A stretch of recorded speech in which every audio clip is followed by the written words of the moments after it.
Rainbow After the Storm by Miles Prower 06. Chapter 9. Fears and Flames. Cloudsdale, 1 year ago. So, let me see if I'm understanding you correctly, Firefly began, her husband sitting with her at the dining table. You spent the last 2 years looking for your daughter, and now that we finally know where she is, you're hesitating to go see her because you're afraid she's still angry? Stormcloud knew it was an odd position. She got a job not even a week after running away. What does that say to you? To me, that says she had no intention of returning home. And then she hid the flyer I had sent with all the forecasts. So not only did she not want to come back, but she didn't want us to know she was down there either. Clearly, Firefly was the more impatient of the two, but Stormcloud had come to her with this, even after their falling out more than a year ago. We have to go see her eventually, so how will you know when she's not going to be angry anymore? Stormcloud couldn't answer that, and he certainly didn't want to stretch his wife's patience any more than he had to, as they were just starting to reconcile after what had happened. I don't know. Still, I really don't feel that this is the right time. If she's still angry, she doesn't need the added stress of dealing with us right now. She's just been promoted to this new job, and the summer sun celebration is in 2 days. Stormcloud was unsure if his wife was satisfied with that reasoning. Sweetheart, don't worry. She's Ponyville's weather director. I don't think she's going anywhere. Sugar Cube Corner, 1 year later. Pinkamena expertly maneuvered on 3 hooves, the 4th clutching the knife, ready to strike at any time. Why did I ever consider you to be my friends? All I ever wanted to do is keep you all close to me forever, and to let all the ponies of Ponyville know the friendship I had with my friends. But now I know the truth. Pinkamena slowly stepped towards a group of 3 ponies and Ghost. Applejack was conflicted, unsure if they should split up to divide her attention, or to stick close to Rainbow, ready to defend her if Pinkamena made a move against her. The workhorse looked over at Pinkamena's last victim. She stood as determined as the rest of them, ready to dodge whatever attack came her way. The truth is, you were never my friends. You abandoned me on my birthday. You tried to put an end to my parties. And even now, when I forgave you, here you are in league with Sadie Pie, trying to put an end to me for good. You're a sick, twisted monster, unworthy of forgiveness and unworthy of friends, Pinky screamed back, and that was the breaking point. With a shriek, Pinkamena charged. She collided into Pinky's spirit, ready to drive the knife deep. Rainbow countered with a swift buck to her side and dodged the retaliatory swipe from the knife. Seeing Rainbow get attacked, Applejack now attacked from the other side, and when Pinkamena swung at her, she was unable to get out of the way entirely, and the tip of the knife went red as the very tip came in contact with Applejack's right cheek. AJ barely flinched, her determination far greater than any glancing slash from the knife. Pinky, seeing what happened to her, went into a rage. Screaming, she rammed her whole body into Pinkamena in a charge, slamming her into the left wall, causing her to drop the knife. You won't ever hurt any pony ever again, she shrieked, trying her best to pin the Cupcake Killer against the wall. AJ, Rainbow, go! Get the journal! Burn it! At Pinky's insistence, AJ and Rainbow made for the hall again, the necklace of laughter allowing them to pass through. What's going on? Twilight asked, the other 3 obviously hearing the commotion on the other side. Pinky's journal. We need to burn it. Spike has the most intense flames around. Go get him, Rainbow said hurriedly as they continued running from the basement. But the journal is back at the house. How can we cover that much ground as fast as we need to? AJ asked. You can't, but I can. With enough concentration, I should be able to teleport to Sweet Apple Acres and back. You go get Spike, Twilight said as they ran up the stairs. Back in the storage room, Pinkamena struggled for the upper hoof again. With a vicious headbutt, Pinky's hold on her evil demented half diminished, and Pinkamena took the opportunity. She slid out from Pinky's grasp, and with all her might, grabbed Pinky's head and slammed it into the cobblestone wall. Pinky screamed and collapsed to the floor, severely dazed. Sorry, Sadie Pie, but the parties must go on. Pinkamena picked up the knife, put the handle between her teeth, and gave chase. Cloudsdale Weather Factory. 6 months ago. Stormcloud sat in the break room of the weather factory after making his rounds. He was glad that his friendships with his coworkers hadn't really changed since his promotion. But still, in 6 months, he still hadn't gotten up the courage to go see his daughter. Cloud Chaser had been performing his job in the factory superbly, and he had been right. Under Rainbow, Ponyville was continuing its near-flawless weather record, save for a small mistake. They'd missed a rainstorm a few days ago, so they were currently making a much bigger thunderstorm to make up for it. "Hey there, Stormcloud. How's the job treating you?" the familiar voice of his longtime coworker and friend, Cloudkicker, greeted. "Afternoon, friend. The job's been pretty good. Firefly tells me you found Rainbow Dash by pure coincidence. How's the kid doing, by the way?" Stormcloud cleared his throat. "Well, we haven't gone down to see her yet," he admitted. "Am I hearing this right?" "She hasn't tried to get in touch with us at all. She stayed with Fluttershy for the first few months after getting a job and then started buying small amounts of building cloud to make a place of her own. Purely by chance, she got the flyer I sent out instead of the then director, and she hid it away. I don't know, but to me that says she doesn't want anything to do with us anymore." "And what does Firefly think of all this?" Cloudkicker asked. "You didn't ask her? Didn't you just talk with her?" "You're my friend, Stormcloud. I'd rather hear it coming from you. I know this whole mess caused you two to separate for a year. I just hope you're not going to repeat that mistake." Stormcloud considered this. "I know she's trying to be patient with me. I want to see Rainbow again, too. It's just that I don't think I could handle it." "What?" "Her rejecting me if she's still angry. I don't know if I could deal with that." Stormcloud noticed Cloudkicker's eyes glance for a moment to the wall behind him, next to the door that led back out to the factory. "Maybe there's a way for you two to see her without approaching her directly," he told his friend, motioning in the direction of the wall. Stormcloud turned to see what Cloudkicker was getting at. There was an event poster on the wall next to the door. He got up to get a closer look, with Cloudkicker behind him. The poster read, "Best Young Flyer Competition. Come and compete against the best of Cloudsdale's youngest flyers and have your routine judged by this year's special panel of judges, Her Royal Highness Princess Celestia and the Wonderbolts. Entry fee, 20 bits. You always told me Rainbow was obsessed with the Wonderbolts. If she's still infatuated with the group, you'd think she'd honestly miss a chance to show off for them. When that contest comes around, you and Firefly take the day off and go see her perform." Stormcloud smiled. "Thanks, Cloudkicker. That's a great idea." When he went home that night and told Firefly the idea, she was thrilled that her husband was beginning to compromise on his concerns. So, 3 months later, they found themselves at the Cloudaseum for the Best Young Flyer competition, getting some of the highest up seats available.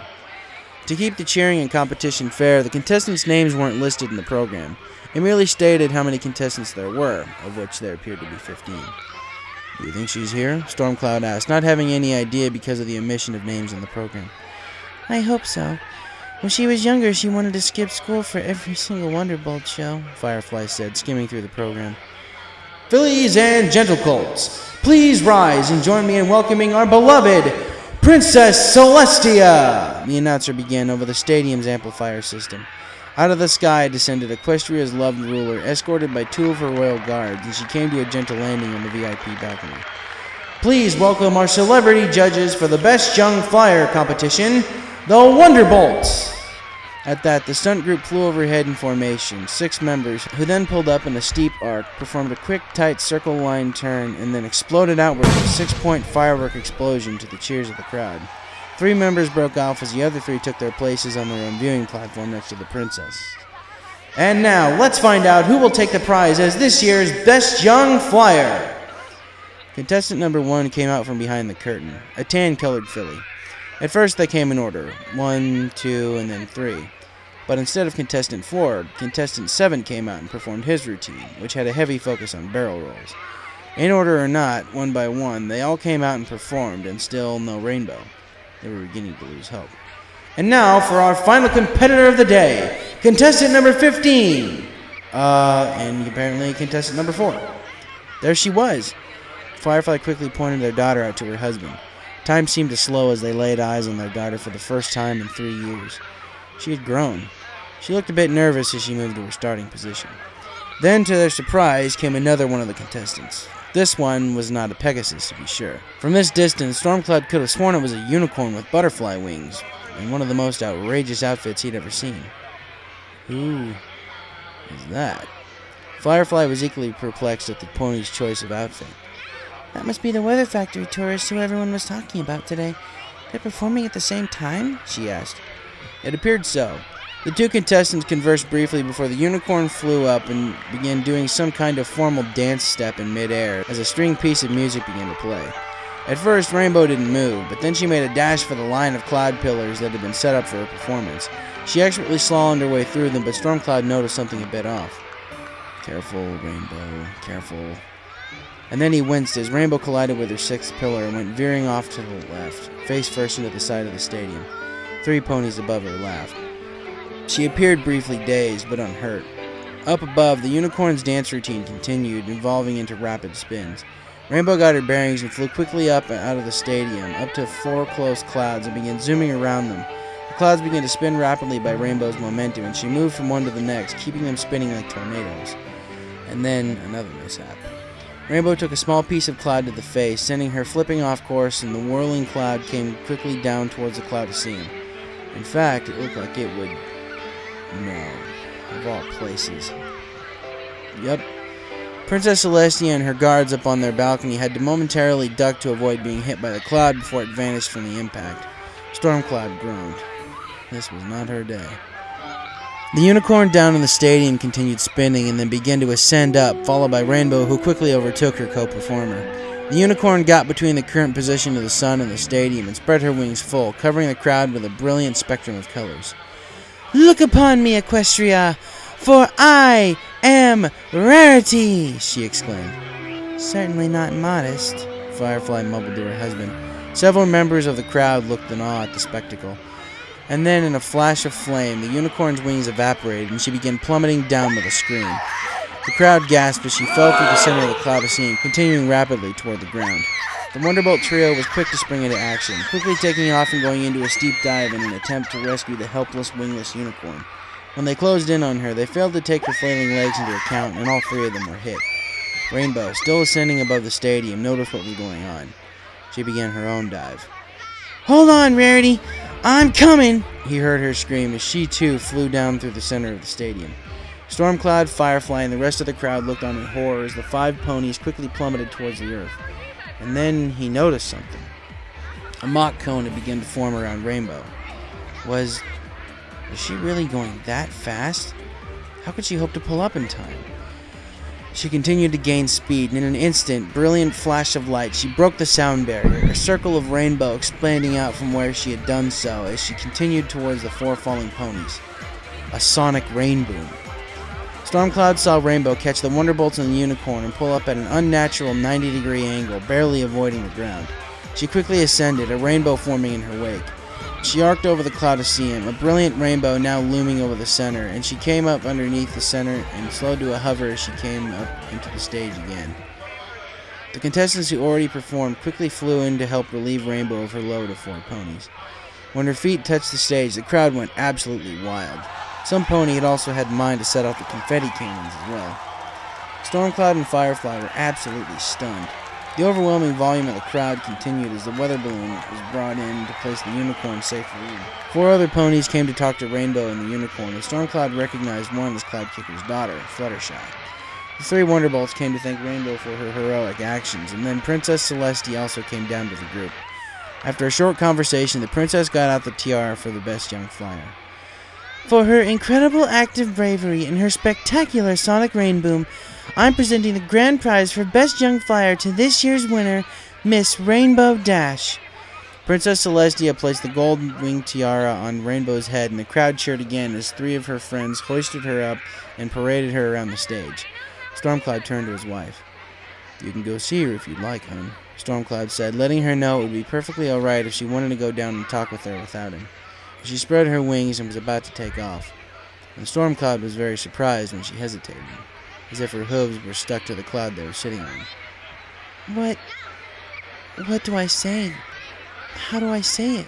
Firefly asked herself and her husband. It stunned her when she realized she had unknowingly been just as hesitant as Stormcloud had. She wasn't sure how long she stayed there, standing, unwilling to move. But she saw her daughter take off from the stage towards her grand prize, a day with the Wonderbolts.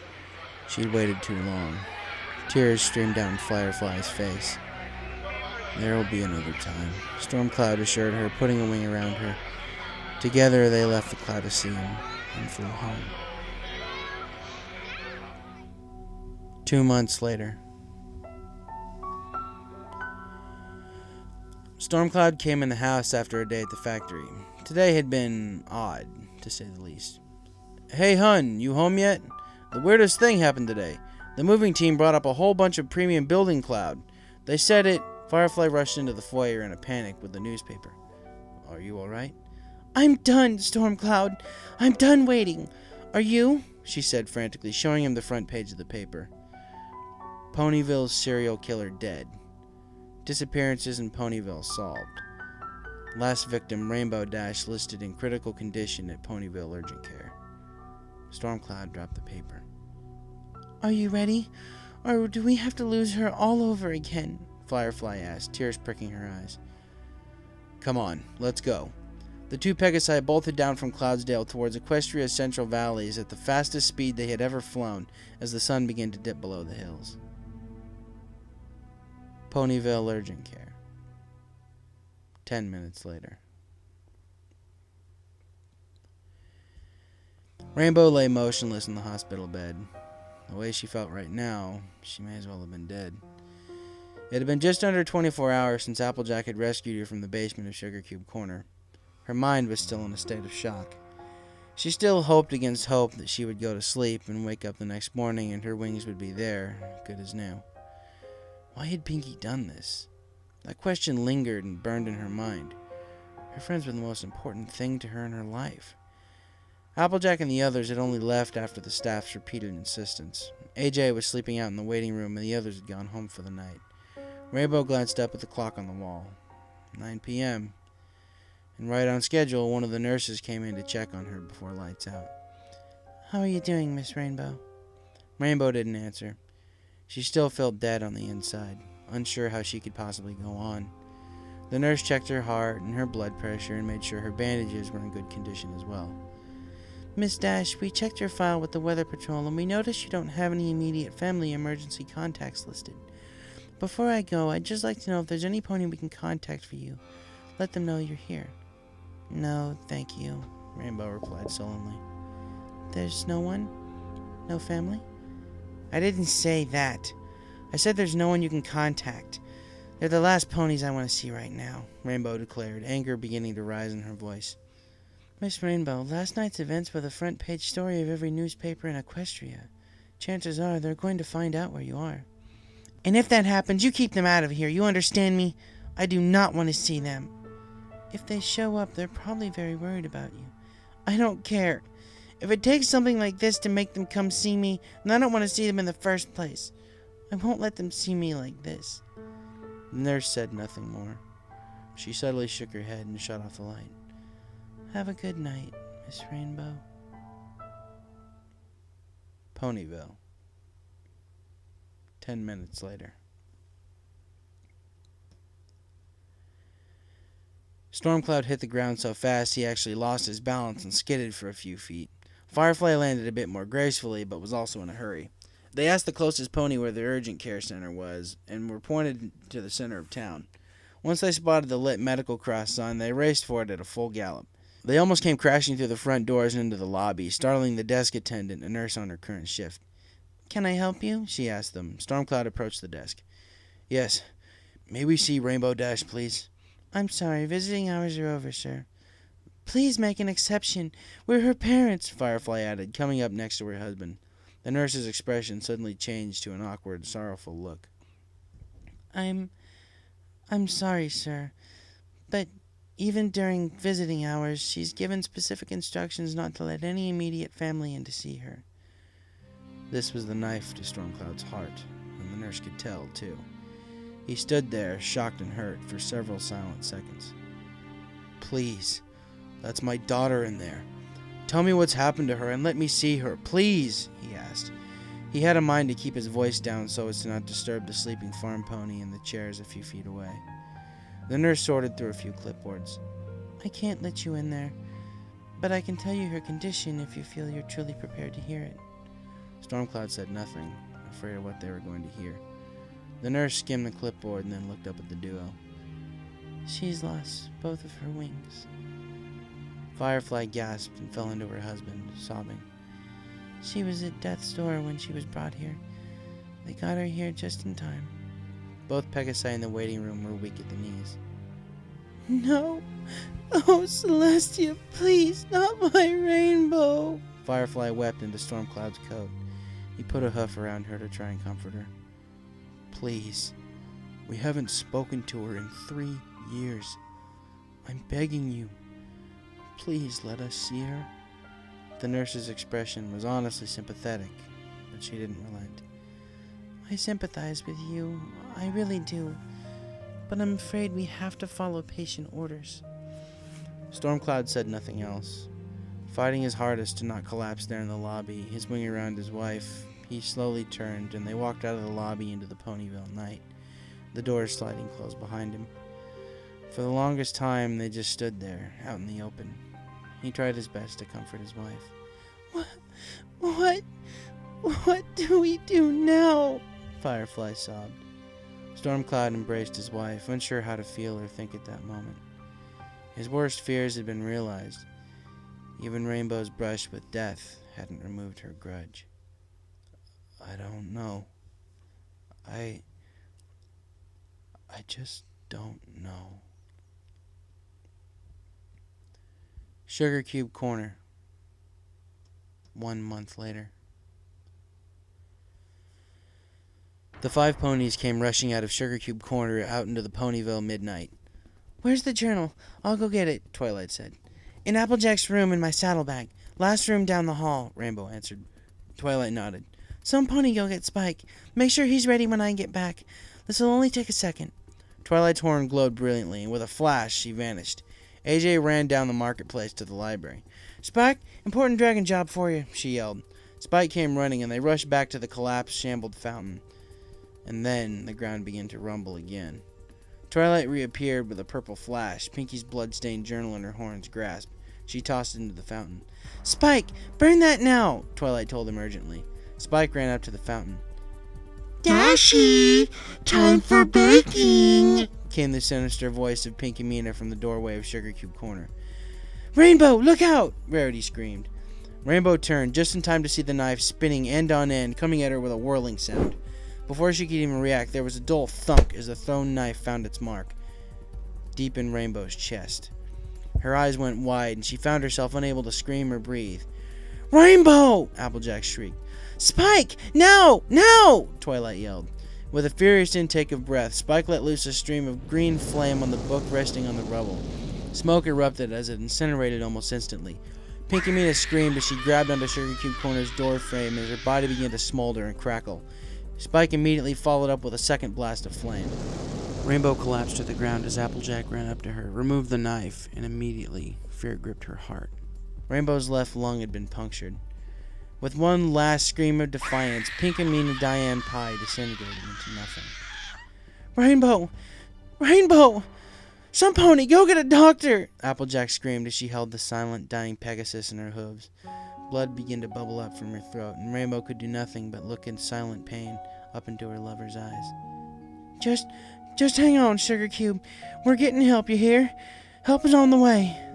The element of honesty found it difficult not to choke on the lie as Rainbow slowly drowned internally in her own blood, unable to speak or breathe due to her fatal wound.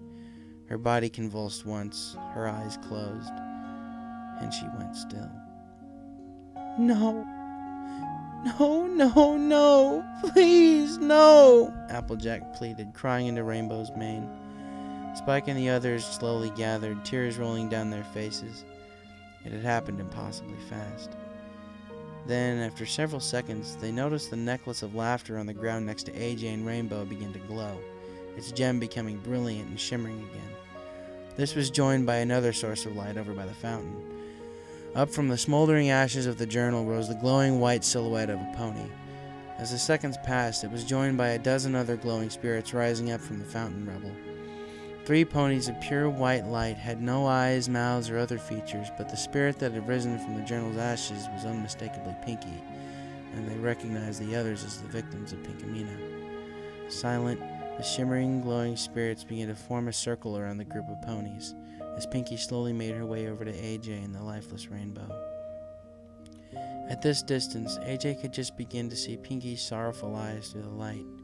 She knelt down to the duo, and the necklace of laughter floated up from the ground and fastened itself around the spirit's neck. She did more for me than I'll ever be able to repay. She tried to help me when every pony else ignored me. She forgave me when every pony else condemned me. There truly is no pony more worthy of the element of loyalty. Pinkie leaned down, centimeters from Rainbow's face, as the necklace of loyalty and the others began to glow brightly. I want you to keep my necklace, Rainbow. Keep it until you find some pony else who laughs their troubles away. With that, Pinkie slipped her arms under Rainbow and embraced her, and her glowing white body exploded in a brilliant flash of light, followed by the other ghosts present. Applejack and the others tried to shield their eyes, to no avail. The light was too bright. It lasted around 10 seconds, and then the light faded, returning Ponyville to the early morning black. Applejack and the others opened their eyes. The spirits were gone. They noticed the necklace of laughter on the ground next to the motionless Rainbow, and were unable to speak at what they saw.